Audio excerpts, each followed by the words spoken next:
Okay, can everybody hear me in the back? As Misty said, I'm Jim Butler with the Kansas Geological Survey. I'm head of the Geohydrology section, or the Groundwater section of the survey. For those of you who don't know the survey, we're a research and service unit of the University of Kansas. So our offices, our headquarters are located on campus in Lawrence, on the west side of the campus there. We have no regulatory or policy-making function. Our mission, when you cut to the chase, is to provide a sound scientific foundation for decision-making on natural resources issues within the state of Kansas. And obviously, one of our big natural resources is the High Plains Aquifer.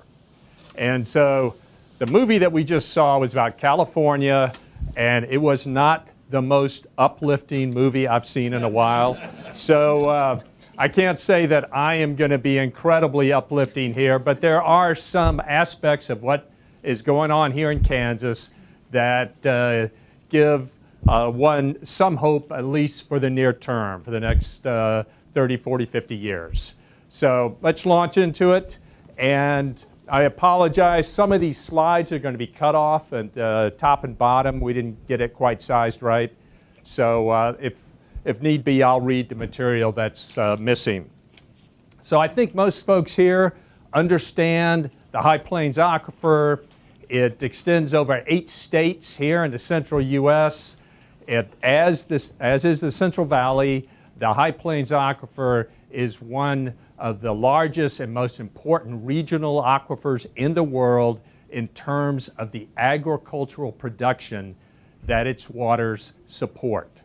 And just as in the Central Valley, the world needs the agricultural production that is supported by the groundwater of the High Plains Aquifer. And the question is, what does the future hold for this aquifer? Can we continue that needed production, which the need for is just going to increase in the future with burgeoning populations, with dietary shifts across the globe? We've got some heavy lifting to be done. So what I'm going to try to do is give you a feeling for where things stand here with the aquifer in Kansas, which I've extracted here in the upper right. It's the High Plains Aquifer extends over a third to half, the western third to half of the state. Now, we're heavily using this aquifer. Over 70% of the water used on a daily basis here in Kansas is groundwater from the High Plains Aquifer. When we just restrict our thinking to irrigation water, 95% or so of the irrigation water used annually in the state of Kansas is groundwater from the High Plains Aquifer. That's where things stand now. Now this heavy use, this intensive utilization of the aquifer is nothing new. It's been going on for decades. And as a result, a price has been paid in terms of aquifer conditions. And I just want to illustrate that price here. What I've got here is a map that shows the percent change in aquifer thickness since pre-development, or since the onset of widespread pumping for irrigated agriculture, which typically we think of here in Kansas as late 40s, early 50s. Now, on this map, bluish areas, I guess they kind of come bluish gray in this light here, are areas of aquifer increase. All the other areas, the other colors, are areas of aquifer decrease. And I should note that these blues in the western third of the state, down here, up here, these are areas that were very thin aquifer to begin with, and so they're not of practical importance. So when you look at this map, you can see there's 2 stories to tell about the High Plains Aquifer in Kansas. In the western third of the state, you see the predominance of the red colors. The darkest red here are areas where over 60% of the aquifer has been lost since the onset of widespread pumping for irrigated agriculture. And frankly, it's not coming back, okay? As we go east, you've got lots of yellow and some blues here. Why? Why do we have this difference? Well, I think most of y'all recognize that there's a big difference in annual precipitation as you go from east to west. For example, in Lawrence, our annual precipitation is about 40 inches a year. Here in Salina, I think y'all are around 32 inches. But as you go out west, down here, southwest Kansas, border with Colorado, they're under 18 inches. So what we've got is a semi-arid condition out here, so rainfall just can't do it in terms of providing the water that the crops need. We've got to supplement it with large amounts of groundwater. Whereas here in south central Kansas, we get a lot more rain. We don't have to utilize groundwater as heavily as we do to the west. Okay, so we've got large water levels declines as a result of groundwater pumping in support of irrigated agriculture. That's unfortunate, but it's not the only price that's been paid. There's also what we could consider collateral damage to our streams and rivers in central and western Kansas, because a lot of these waterways originally were groundwater fed streams. In other words, the water table in the aquifer was above the water level in the stream. Water flowed from the aquifer to the stream. Now with intensive pumping, with a drop in the water table as a result, we reverse that situation. We basically drain our streams and rivers. And so just to illustrate that, here's a map based on data from the Kansas Department of Health and Environment. This is a map of the major perennial streams in Kansas. The upper one is as of 1961. You can see at that point the Arkansas River flowed basically across the entire state. This is 1994, here the lower one. And you can see the result of all the groundwater pumping. We've dried up those streams in the western third of the state. And I've seen a more recent figure, and it certainly has not improved. So on this red triangle here is a site that the Kansas Geological Survey has had along the Arkansas River, just southeast of Larned. For those of you who are not familiar with that location, it's about 20 miles, I guess, southwest of Great Bend. And we've been there since 2001. So I'm going to show you a photo of the typical day since 2001 at that point on the Arkansas River channel. And we basically have a dry riverbed.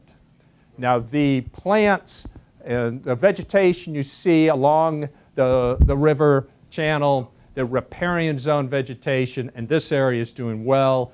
We've got your willows, you've got cottonwoods, mulberries. They send their roots down to the water table. They're phreatophytes. They can tap groundwater for their water supply.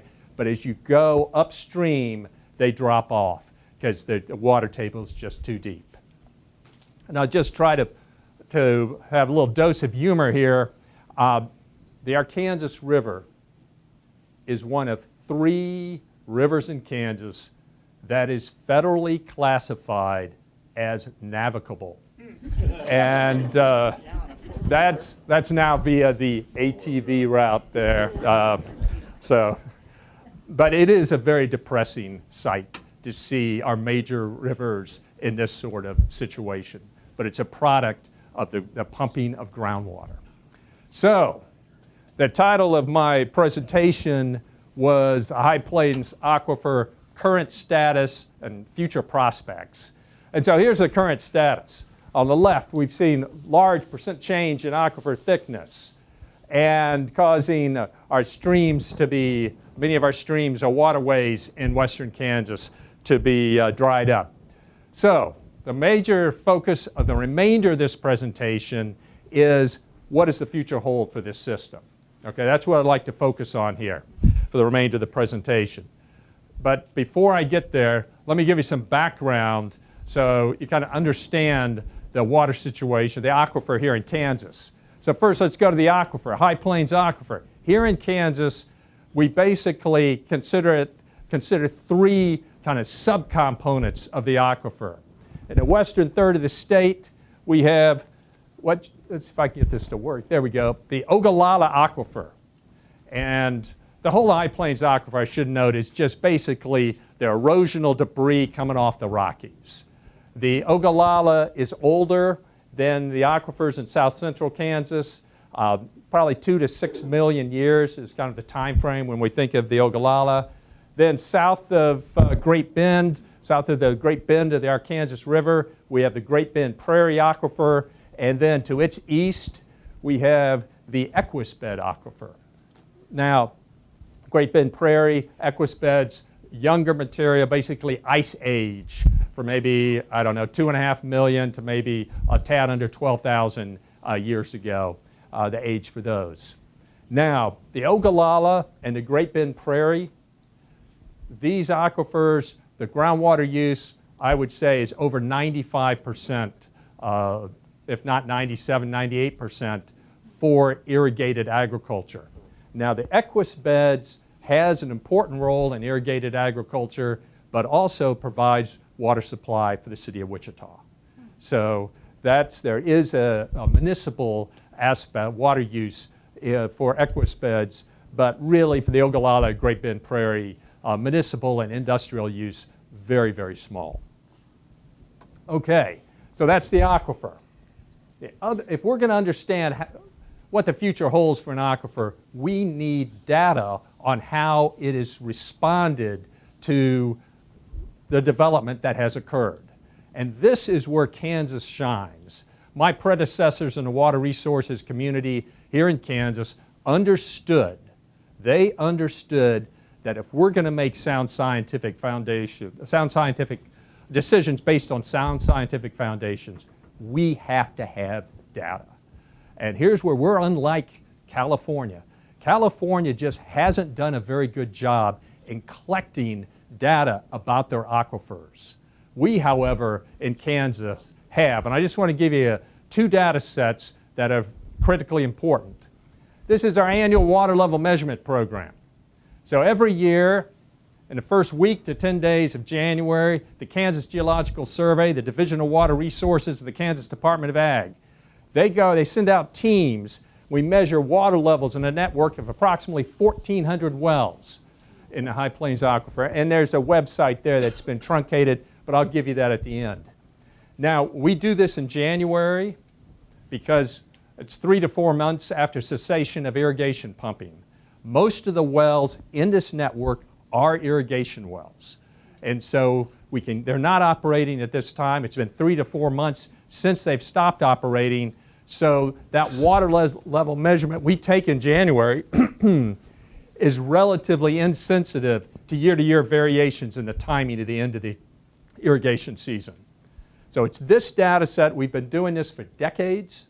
And so this is the data set that gives us a good understanding of how the aquifer has changed over time in terms of its thickness. And this is the data set's the basis of those maps that I showed earlier. Now, water level changes are just a response to a stress or an excitation. And that stress or excitation is groundwater pumping. And this is where Kansas truly shines. We are not just our nation's leaders, but I would bet that we are the world's leader in terms of data on water use. What I've got a map here is the wells with water rights in the state of Kansas. So each one of these red dots is a groundwater well with a right to use the water. You can see how they're concentrated in the areas, the Equus Beds, Great Bend Prairie, and then this is the Ogallala portion of the aquifer. In Kansas, every non-domestic pumping well has to have a totalizing flow meter that gives annual totals. You're required to report that annually. It is subject to regulatory verification. The regulatory agency, the Division of Water Resources, has the legal authority to come on your land with a calibrated ultrasonic flow meter and attach it in a pipe next to your flow meter, and you have to be within 6% of the value of that calibrated flow meter. And so that's an important step. It's just not having a flow meter, but having that regulatory oversight to make sure those flow meters are operating correctly. So we have an excellent data set on how much we've stressed the aquifer, and we have an excellent data set on how the aquifer has responded to that stress. And that sets us apart from a state like California, which does not have this information. In fact, most states in the United States don't have this information. The USDA, U.S. Department of Agriculture, every 5 or 6 years, they do this, what do they call it, a farm and ranch irrigation survey. And as part of that, they determine what percent of wells in a state, of irrigation wells in a state, have flow meters. The national average in the last report, which was 2013, was 28%. Here in Kansas in 2013, we were 89%. And now within the High Plains Aquifer, I would say we're more like 97 or 98%. So that's something we can take pride in. We got it right, and we are more progressive than California, a point that I often make with colleagues from California. So anyway, the data. We are in good shape in terms of water quantity data here in Kansas. Groundwater management. And here in the United States, it's the state responsibility. And here in Kansas, the lead agency, the Division of Water Resources of the Kansas Department of Agriculture. And the chief of the Division of Water Resources, or DWR, is David Barfield. Currently David Barfield, he's the chief engineer, and he makes the final call on water rights issues. And we are a prior appropriation state, and I'll get to that here in a few minutes. Now, here in Kansas, we have this lead agency, and it handles both surface and groundwater as an integrated whole. Not all of our neighbors do that. Our neighboring states, some have different agencies for surface water, different agency for groundwater. However, these are interconnected systems we need to consider as a whole. And so that's, I think we've done a nice job here in Kansas in that respect. Now, in the High Plains Aquifer, the Division of Water Resources is assisted by the 5 groundwater management districts we have in Kansas. And these management districts allow an injection of local input into the management of groundwater resources in their area. We've got 5 of them. They basically overlie all of the High Plains Aquifer in the state. They can come up with new initiatives, new programs for their district, but it all has to be within the framework of Kansas water law, and it has to be approved by the state engineer. And the line that's truncated there is taxing authority, so they can raise money to fund their activities. So that's the groundwater management districts. You've got the data. We've talked about different portions of the aquifer. Okay, let's focus on the Ogallala portion of the aquifer, the western third of the state, the part with all the reds. Obviously, if we do nothing, if we go into the future just with a business as usual attitude, just continue what we've been doing for decades, this is not going to end well, okay? There's just no getting past that fact. And in some of these areas, the end is very near if we just continue as business as usual. The bottom line is we need to reduce groundwater pumping, just as they talked about in California. So how do we do that? Well, in California, they basically said, let's continue to use the same amount of water, but let's just trade off. Instead of using groundwater, we'll get some surface water from the Sierras. Now, can we do that in Kansas? Well, you saw that map I showed earlier. There is no surface water to be had here in Kansas, in western Kansas. Now, many of you may have heard of this proposal to take water from the Missouri River in the far northeastern corner of Kansas and send it out to western Kansas. So, 360 miles, up 1,600 vertical feet, etc. Now, regardless of your thinking about that proposal, I think we can all agree on one issue, and that is that's not happening anytime soon. I mean, look out at these big water transfer projects across the world, whether it's the Arizona project or those in China. We're talking 50 to 60 years to put these in place. So this large-scale water transfer is not going to be the near-term solution. I mean, think how long it's going to take to work through all the court cases from downstream states, from people, the eminent domain, environmental, Indian reservations, you name it. So that's when people ask me, what should my child go into? I say, water law. Okay, so, okay. Yes. So anyway, replacement with surface water is not going to do it. We need to reduce the amount that we are pumping with groundwater and applying on the fields. So how can we do that? Well, one thought might be irrigation efficiency, application improvements. I mean, we've really made significant improvements in the efficiency of irrigation. And so the question is, can we use that as a means to reduce pumping? Can that lead to conservation? I mean, think about over the last 25 years. We've gone from flood irrigation to center pivots, like those shown in the film where they're shooting out the top, to the drop nozzles I've shown in this slide, and to now you can actually have mobile drip where you have lines on the ground surface, perforated lines, which they're moving around. Well, at the Kansas survey, we developed an approach to look at, have we actually conserved water through these irrigation efficiency improvements that have been had since '96. And to cut to the chase, our analysis said no indication of that in the High Plains Aquifer in Kansas. Now, this was of no surprise to the natural resource economists that I talked with. They said, Butler, what the heck did you expect?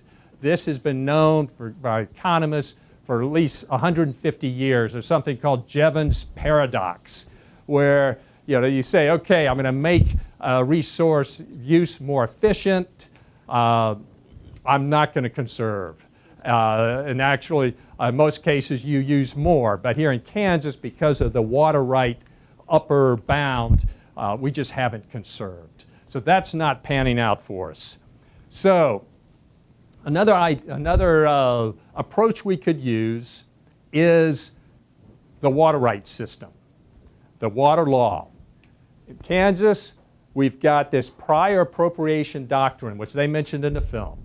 First in time, first in right. So the earlier you got a right to use groundwater, the more senior your right is, that gives you a priority. So if somebody, if a junior user cannot impair your use of the water. An impairment is now defined in an economic sense here in Kansas. If so, then you can put into motion something called water rights administration, which is basically shutting down the junior rights holders. Now, although this is what the law says, this has not been implemented to any extent in the High Plains Aquifer, because frankly, it's considered mighty unneighborly to go in and start shutting down your neighbors. There was a big court case here recently in Haskell County, which we played, I guess, a role in, because our analysis of this one area indicated, this is back in like 2011, I think, indicated that area would not make it out of the current decade with the continued water use that they were doing. And that was one of the factors that prompted the senior-most water right holder to go into court and shut down, I think, 5 junior water right holders. But he was not a popular guy in the area, as you might imagine. So there just doesn't appear to be the stomach in terms of the individual water right holders or the chief engineer here in Kansas to actually apply this approach. So we're running out of options. However, there was a longtime manager of Groundwater Management District number 4 in northwest Kansas, Wayne Bossert, and he decided to see if we could go down a different path. And his efforts led to some new conservation options that I wanted to bring to your attention. And these are options to encourage conservation. He got these going and convinced the Brownback administration to move forward. And the first of these, which is the Local Enhanced Management Area, or LEMA, actually was put in place in 2012. And then later, the Water Conservation Area idea. I'm going to focus on this Local Enhanced Management Area, but it's the same idea for both. Basically, we're talking about grassroots-driven initiatives that are then supported by regulatory oversight. So in a LEMA, a group of irrigators in a certain geographic area get together and they say, hey, we want to reduce water use, say, by 20% to extend the lifespan of the aquifer for our kids and our grandkids. If the majority of irrigators in that area vote to do that, then everyone in the area has to play by those rules. And then the regulatory agency comes in and makes sure everyone's playing by the rules. And this is by monitoring water use particularly, making sure all the meters are working as they should be and that folks are holding to the agreement. So this was just passed in 2012. The first of these was set up in 2013 in a 99 square mile area, northwest Kansas, in western Sheridan County, a little bit of eastern Thomas County there in northwest Kansas. This is called the Sheridan 6 LEMA, Sheridan 6 Local Enhanced Management Area. Why did they get started? Well, here's a map. The title is cut off here. This is pumping density, basically. And the warmer colors are the greater the pumping. You notice you've got this hot spot of pumping there in northwest Kansas. This map here is water level change from 96 to 2012. And they started this LEMA in 2013. And you notice they have a hot spot in terms of water level declines there in this area in northwest Kansas. But you'll also see that these guys here in southwest Kansas, they're drawing down the aquifer much more. The guys in northwest Kansas, they were losing about 2 feet a year. And there in southwest, they were much greater annual drops in certain areas. However, southwest Kansas, they have a lot more aquifer to work with. You know, you're talking 200 and 300 feet in many of these areas, where in northwest Kansas, there's like 60 to 70 feet, and they're losing 2 feet a year. They could see the end was in sight. They had to do something. So again, this is one of these crisis situations and our response to it. So they started in 2013, and the big question is, one, did they conserve water? The big questions are, one, did they conserve water? Two, did that result in a diminishment of the decline rates? And three, were they able to make money doing it? And all three of those are critically important. So let's look at each one of those. So let's start off. My wife told me, she said, you've got to have a plot, a data plot for these folks, okay? Otherwise, they won't consider you a scientist. So I've got my data plot here. So this is the Sheridan 6 LEMA. On the left, on the y-axis is annual water use, and that's in thousands of acre feet. For those of you not familiar with acre feet, I mean, it's basically the volume of water represented by water 1 foot deep over an area of an acre. And if you prefer to think of it in gallons, that's about 326,000 gallons is 1 acre foot. So we've got thousands of acre feet there on the y-axis. Here on the x is annual precipitation as measured by radar. And so this is the pre-Lima period. And one of the things we found in Kansas is that when we plot annual water use versus precipitation, it tends to plot as a straight line. And this is an approximate straight line. We're dealing with real data here, so there's going to be noise. This is not a chemistry lab. So this is the pre-Lima run-up. So now let's put the Lima data, the period which is 2013 to 17, the first 5 years, I should say. They started in 2013 for a 5-year period. It was successful. They renewed it for another 5 years. But I'm just looking at the first 5 years here. And you can see there was a dramatic drop in that relationship. And so for the similar climatic conditions, you just go from one of the lines to the other to calculate how much water was conserved. But clearly, for the same, for 24 inches of water of radar precipitation, you can see there was a dramatic difference in terms of how much water they were using at that year. And also notice how much tighter that straight line is, because people were paying much more attention to meters. They were using water more carefully, and so it resulted in a much tighter relationship there. So how did they do? For similar climatic conditions, they reduced pumping by 30% over what the pre-Lima period for similar climatic conditions. However, we have to keep in mind that this period was a period, every year during this period was either an average precipitation year or wetter than average. We did not have any drought years. So it's still an open question how they will do in terms of a drought, but they are certainly off to a very good start in terms of being able to reduce water use in average to wet conditions. And that water use reduction resulted in a 69% reduction in the water level decline rate. So their reductions had a big impact on those decline rates and greatly lengthens the lifespan of the aquifer in their area. Now the question is, did they make any money doing this?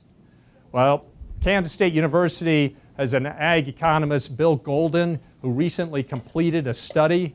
In fact, there was a press release about it last week. And his finding, when he looked at farmers, producers in the Lima area and producers in adjacent areas outside the Lima, his conclusion was that the producers in the Lima made at least just as much money as those outside.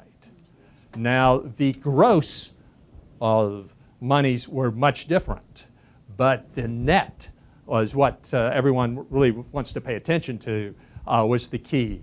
So they were able to do this by shifting some of their corn into sorghum, which is a less water-intensive crop, and they used their water on corn more carefully to give it only when the plants needed it. They had soil moisture sensors, so they adopted the precision agriculture methods to use that water very strategically. So they have shown that you can really get a large bang for your buck with water use reductions, and it is practically feasible. However, again, keep in mind they have not experienced a drought, so that is yet to be seen how they'll do there. Now, their success has led to an expansion of this Lima program. So in Groundwater Management District number 4, that Sheridan 6 Lima started in 13. Now in 18, they had a district-wide Lima. Now their goals were not as lofty. That original Sheridan 6 Lima, their goal was to reduce water by 20%, annual water use by 20. They have achieved 30 so far, but maybe it'll actually end up being 20 when you bring in the drought conditions. But the district-wide Lima is more modest, but at least it's getting everybody on board. In west central Kansas, GMD1, they're setting in place county-wide Limas are under discussion, and this is going to be chopped off here. But in Groundwater Management District 5, There's a Lima that's being considered for the Rattlesnake Creek area in response to the Quivira Wildlife Refuge impairment situation. So I think we need this effort to continue to expand. If it does, and we move into Groundwater Management District 3, which is a major player in terms of water use, I think we can have some optimism about the near future here. Now, we get asked a lot by folks who are planning these LEMAs. They ask us, how much do we need to reduce water use in order to significantly impact the decline rates? So in order to just give them a feel for that, we developed some new approaches to looking at this question. And then we asked, we said, okay, the way we'll show this, display this, is the water use reduction that would lead to stable water levels in the aquifer in an aerially average sense for the next few to several decades. And we're going to do it for each one of the groundwater management districts are going to be our averaging area. So these are the percent reductions in average annual pumping that need to be done in order to get aerially averaged stable water levels for the next few to several decades. Now, what that means, that aerial average means the most intensive portions of that aquifer, most intensively pumped portions of the aquifer, the water level will still be declining. But in other less intensively pumped areas, it will now start rising. So on average, it will be just stable. So I think those numbers are, when I talk to irrigators in western Kansas, and of course it depends on the soil type, the crops, all this jazz, but many of them think that they can come close to meeting this challenge and still be able to make money.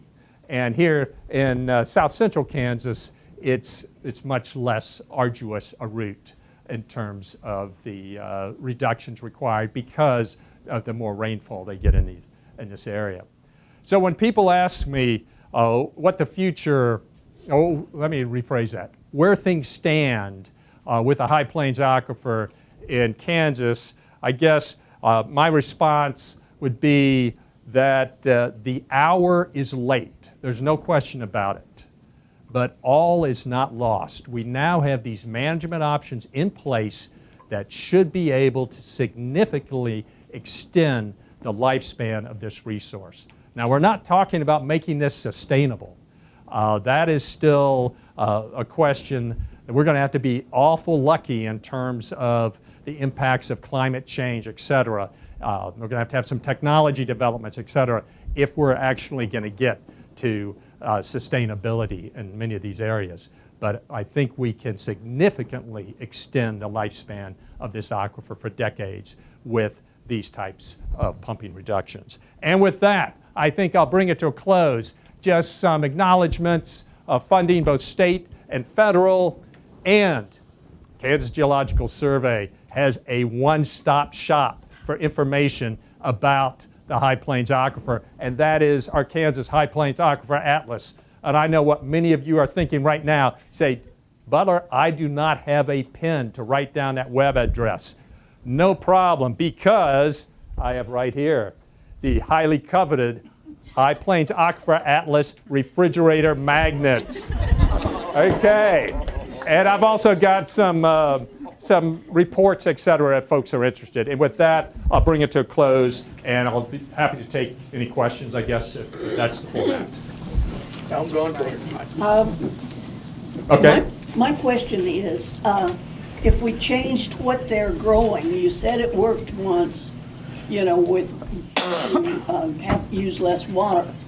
My thought is now that with the marijuana kind of coming up, not the real stuff, not the drug stuff, but the stuff used for ropes and different kinds of things, plus less use of water for corn with cattle, because it seems to me we could feed cattle something else Well, they're working on that. They're working That on isn't as making expensive. sorghum as Yes. increase the nutritional value of sorghum, et cetera. I mean, I think there's potentially a lot to be gained by considering other crops. But I can't speak to the marijuana question. I don't know the water requirements of hemp or such Oh, crops. that's what it's called, hemp, I forgot Yes. what it's called. But yeah, I think it's quite a bit less for hemp water. It could very well be. I just, You know, that was kind of why it came to my mind, yeah, that. that I do not know. And have they considered any other way of getting, atmospheric water generators? I think that's going to be tough. We just don't, I mean, the humidity level in some of these areas, it just is not real high. I mean, No, that's, but it works 24 hours a day. it does, and it And works you can- really well in mountainous areas, like in Africa, they do that to harvest basically harvest the fog, this sort of thing. They could do Yeah. that in the San Francisco area. I think I'm not sure it'd be cost efficient here in Kansas. I just wasn't sure when we're so close to the Mississippi River. No, I don't, you know, I don't think probably that's going wouldn't to pan come out that for us. direction. We could just, why don't we just take the water from the Mississippi? That's what I say. Let's go. I have another question. The California film talked about how because of the overpumping, it causes salinity in the aquifer. Is that a problem here? And why not, or why? It's a problem in certain areas here. There are some areas in the Great Bend Prairie aquifer and the Equus Bed Aquifer where there's a naturally saline water, naturally saline aquifer close to the bottom of the High Plains Aquifer. Heavy pumping by pumps near the bottom of the High Plains Aquifer can draw that up. And just by natural forces, it's being drawn up. I had a slide which showed the wells with irrigation rights, or water rights in the state. And if you had, I should have pointed out, there were some blank spots where there were no wells kind of in the middle of the aquifer. 2 of those were due to the natural upwelling of salt water into the High Plains Aquifer. But out west in the Ogallala portion of the aquifer, that's not a big problem. We do have water quality problems in Garden City area, especially in the portions of the aquifer northwest of Garden City or south of Garden City, because the quality of the water that Colorado sends across the border to us is extremely low.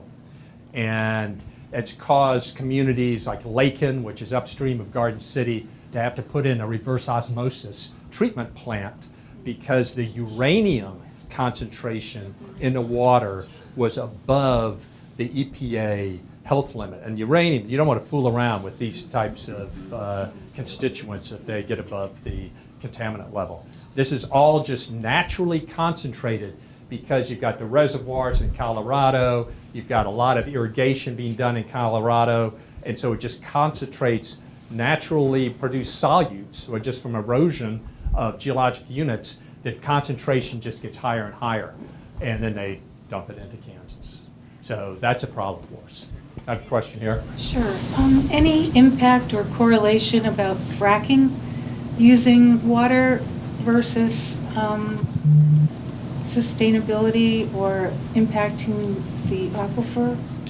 Well, yeah, let's talk about fracking. I don't think it's a huge problem, but it's something we have to be ever vigilant about. But just for some information, Kansas was the first to actually experiment with the fracking process. In 1947 in Grant County in southwest Kansas was like the first fracked well, but it's a vertical well. All these problems we're having with fracking, I would say, well, maybe that's too broad a statement, but many of the problems we're having with fracking now is because they've gone from vertical wells where you might just have like 30 or 40 feet of pay zone, so to speak, to horizontal wells, which may have a mile or more of pay zone. Now in Kansas, when you get a fluid from a petroleum well, I'm not sure if everybody realizes it, but over 90% of that is salt water. And that's why you have all those tanks associated with the petroleum wells, because they separate out the salt water from the petroleum, and then they take that salt water and, well, at one point, decades ago, they throw it on the land surface in these so-called evaporation pits where they just went out the bottom and polluted the aquifer. But then they inject it into deep saline aquifers. And those, the injection of this huge volumes that are now being produced because of the horizontal wells is probably the major reason for why we have this induced seismicity in southern Kansas and in Oklahoma. I've got a question here. Just curious, you've got the three main aquifers you're talking about. Do they share water? It looks like they're... Yeah, the water will flow from one to the other. Yes, it will. There's no impermeable wall separating them. It's basically a continuous aquifer across the area. Why wouldn't it be considered one big aquifer? Different age. Well, we consider at the Kansas Geological Survey, we consider as one big. We think of it as one large integrated system and call it the High Plains Aquifer. But many of you have heard of the Ogallala Aquifer. I just wanted to differentiate it, just so they understood the Equus beds, these sorts of things. But we consider it as an integrated unit. Are there questions in the back that I can't see? I've got one all the way in the back, final row. Your slide with the 27 to 33% reduction, did that reflect adjusting pumping to equal the recharge? No, unfortunately, that doesn't. We would like that to be the case, but we don't think it does. Now, we need more information to really nail that down, but I'm afraid that we'd have to reduce it more to equal the recharge. That's at least our preliminary finding. When you get water level, when the water table drops, you drain the material. I mean, an aquifer is composed of basically sand, silts, gravels, clays, that the High Plains Aquifer is. And as water drains through that, as the water table drops through that, that material drains. But it takes a long time for that to be completely drained. So basically, we feel that those numbers are going to match the drainage volumes over the next few decades. But once that material is drained, then you're out of that source of water. So did they represent some sort of time frame for emptying the water? We're thinking on the order of anywhere from 3 to 5 decades. And we could stabilize water levels for that period, and then the hope is we get lucky, we get some technological advancements, precision agriculture further develops, for example, crop genetics, and we don't get hammered too badly by climate change.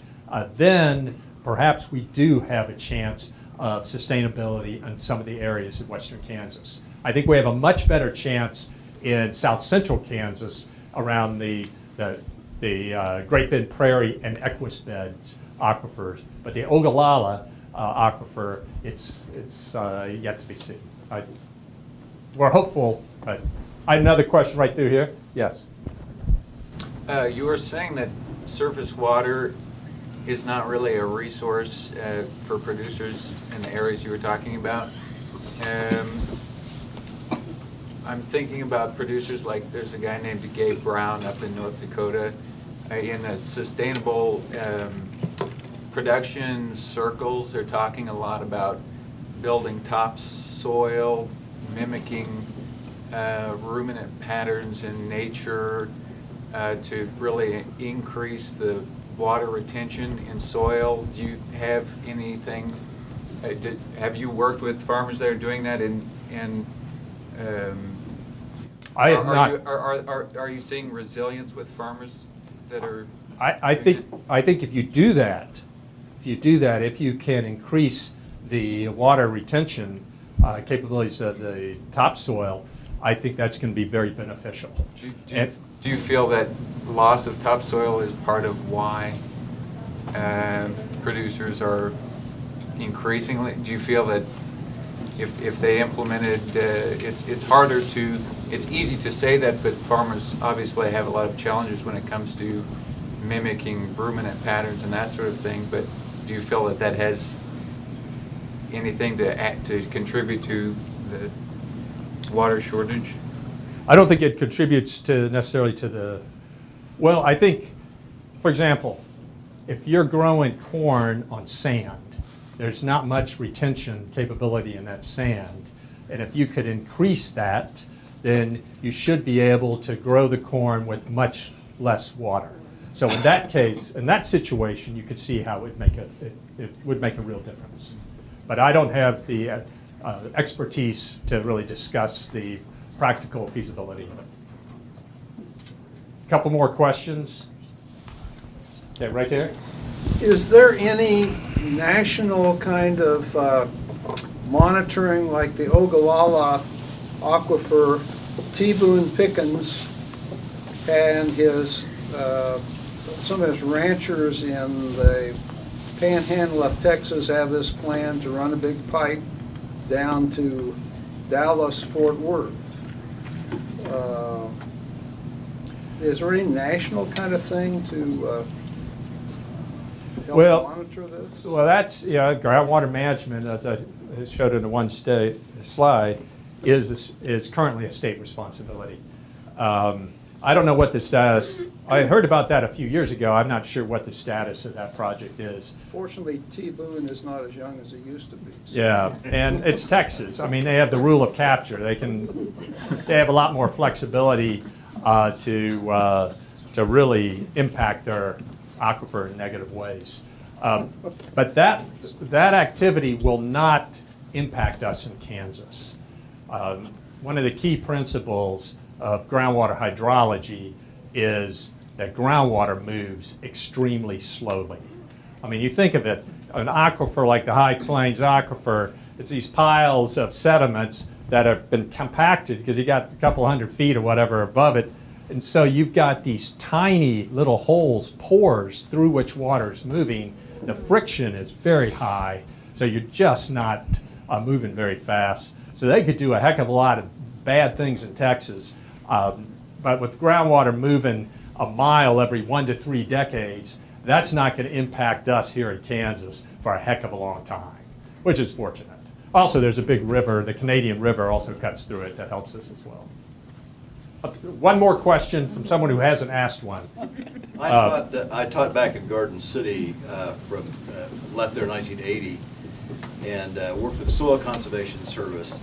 And it was my observation that there was a psychology in that area that, you live a long way, you're really isolated, but one of the great benefits is all this wealth that's generated largely by water, and we'll just pump that sucker.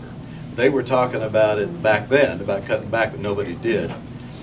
From your travels around western Kansas, do you sense, besides the Limas, is that attitude changing, or where do you think that is right now? Overall, western Kansas? I think that has begun to change. I think southwest Kansas is still probably the least receptive to some of these ideas. In 17, when we developed this approach for coming up with these percent reductions, the governor, Brownback, was very excited, and so we did 2 press events, one in northwest Kansas and one in the Garden City area. I presented the results, and then the governor, the lieutenant governor, then, we're trying to get people to move forward with this, but I'm not sure that made a heck of a lot of difference. But over time, particularly as your water table drops and you begin to see, hey, I've only got 50 feet, 60 feet left, that really helps you focus and begin to think of maybe something needs to be done. But along the border with Oklahoma, the High Plains Aquifer and some of those areas, is over 300 feet thick. And some of those guys are thinking they've got 100+ years of aquifer, or even more. So kind of, it depends. I think north of Garden City, the people are much more receptive to these concepts. Okay. Oh, Could I ask one question? sure. I'm curious about what went on at Schilling Air Force Base with contamination, pollution, in regards to what's happening with the wells around Salina, and would that eventually make its way into the aquifer? No, that's I mean, I'm aware of that. Now, we don't have any regulatory functions. That case was handled by the Kansas Department of Health and Environment. I do have, I've done a lot of work over the years with Geoprobe Systems, which is a good Salina company that I think has helped out in the investigation of that. But I don't think that's going to pose any threat to the High Plains aquifer. I think it will give problems for the local folks. One final question, and then right Okay, there. I'll take it. Yes. With respect to the thickness data you have, has there been a decrease in the, I'll call it the recharge rate over time, or recently, maybe in the last couple decades? Yeah, recharge rate. And how is that measured? Recharge is very difficult to measure.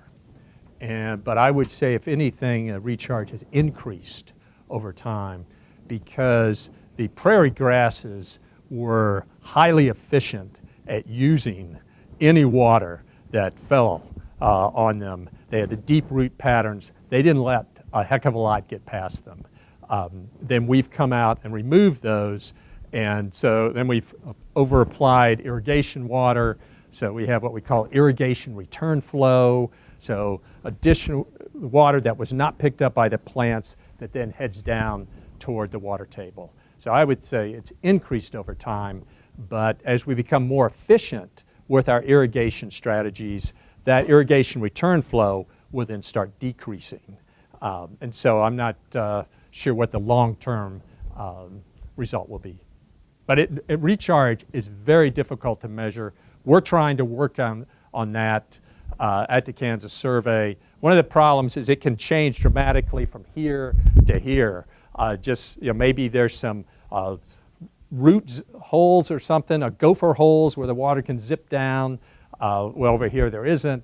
So we try to get an integrated, a larger area estimate of recharge, and that's something we'll continue to work on. And with that, thank you.